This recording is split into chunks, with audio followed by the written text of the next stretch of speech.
এই সমস্ত করে করে একটা দেশ চলছে, এই দেশে কোনো সভ্য লোক বসবাস করতে পারে না।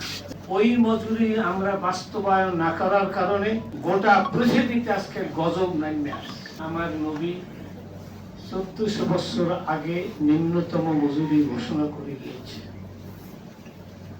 ওই মজুরি আমরা বাস্তবায়ন না করার কারণে গোটা পৃথিবীতে আজকে গজব নামে আসছে। আমরা আমাদের দেশে বাংলাদেশে যাদেরকে নিম্নতম মজুরি গঠন করার জন্য নির্ধারণ করে দিয়েছে তারা বাড়ি করেছে বেগম পাড়ায়। ভূমিমন্ত্রী একজনই 364টি বাড়ি করেছে।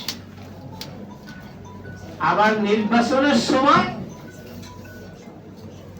আমরা সকলেই বলি, এই কথা কোনো এমপি বলে না যে আমি যদি ক্ষমতায় যাইতে পারি তাহলে শ্রমিকদেরকে আমি 12টা বাজাবো, এ কথা বলে না।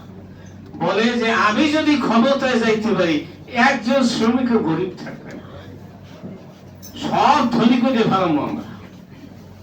ভাই সাহেব, এই মিথ্যাবাদীরা কোনোদিন একটি জাতির উন্নয়ন করতে পারে না।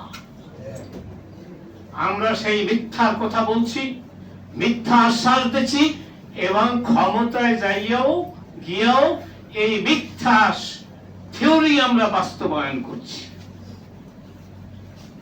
আমরা এখানে নিম্নতম মজুরি কথা আমরা বলছি, কিন্তু একজন শ্রমিকের যে একটা পরিবার আছে, একজনের পরিবারে 2 জন সদস্য, আর একজন শ্রমিকের পরিবারে 5 জন সদস্য, 10 জন সদস্য। এখন ওই নিম্নতম মজুরি দিয়ে ওই 10 জন সদস্য খাবে কি করে? এই বিষয়টাও বিবেচনা করা দরকার যে ফ্যামিলি মেম্বার কতজন আছে, তারও দায়িত্ব সরকারকে নিতে হবে, মালিককে নিতে হবে।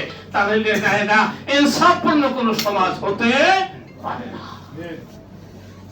তারপরে আমাদের দেশে এই ক্ষমতায় যে সরকারই আসে, শেখ হাসিনা আসার পরেও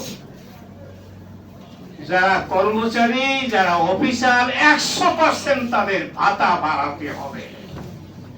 এবং তারেক সাহেব আইসা ওই একই স্লোগান তুলছেন, ওই বেগম পাড়ায় যাদের বাড়ি আরো ভারী তাদের বাড়াতে হবে। আবার তাদের জন্য ঘুষের ব্যবস্থাও আছে। এই সমস্ত করে করে একটা দেশ চলছে, এই দেশে কোনো সভ্য লোক বসবাস করতে পারে না।